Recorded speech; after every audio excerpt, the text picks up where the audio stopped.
Lorsque Jessé fit avancer son fils aîné, Eliab, devant Samuel, celui-ci fut très impressionné par sa taille et sa carrure imposante. Aussi, se dit-il en lui-même, c'est certainement ici, loin de l'Éternel. Mais Dieu dit, Samuel ne tient pas compte de son apparence, de la hauteur de sa taille, de sa carrure, car je l'ai rejeté.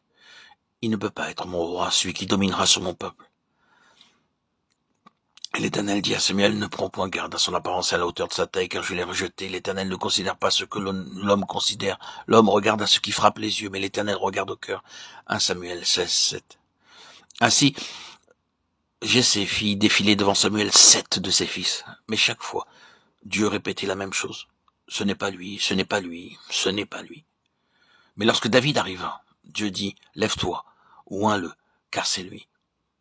1 Samuel 16, 12.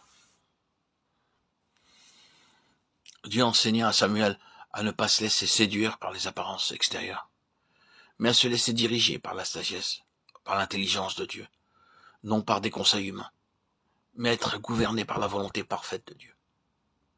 L'Éternel dit à Samuel, quand cesseras-tu de pleurer sur Saül?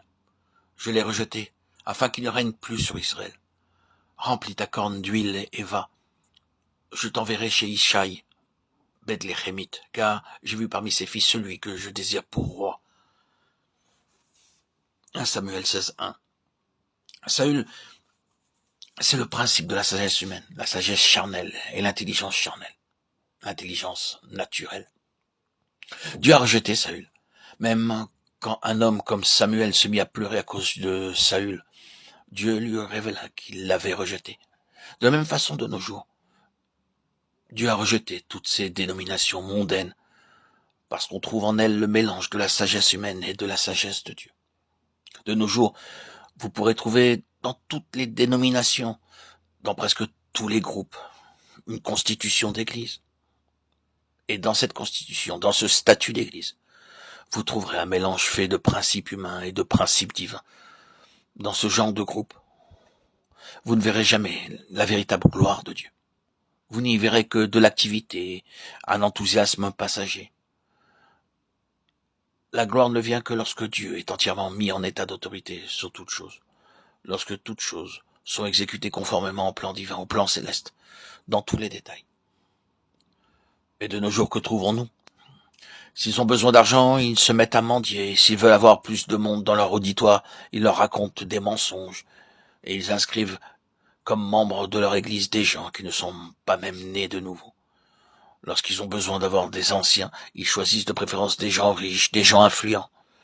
Ils ignorent complètement la parole de Dieu. Ils méprisent la parole de Dieu. Ils préfèrent la sagesse humaine à la sagesse de Dieu. Et Dieu dit, combien de temps vous lamenterez-vous sur toutes ces dénominations, sur tous ces groupements? Je les ai rejetés. Pour annoncer un tel message, nous avons besoin de gens comme Samuel, des prophètes de Dieu, des bouches de Dieu, qui donneront tout le message de Dieu, sans partialité, sans crainte de personne. Ensuite, par Samuel, Dieu introduisit David. Et par David, il amena Salomon, qui fit construire le temple de Dieu, le sanctuaire.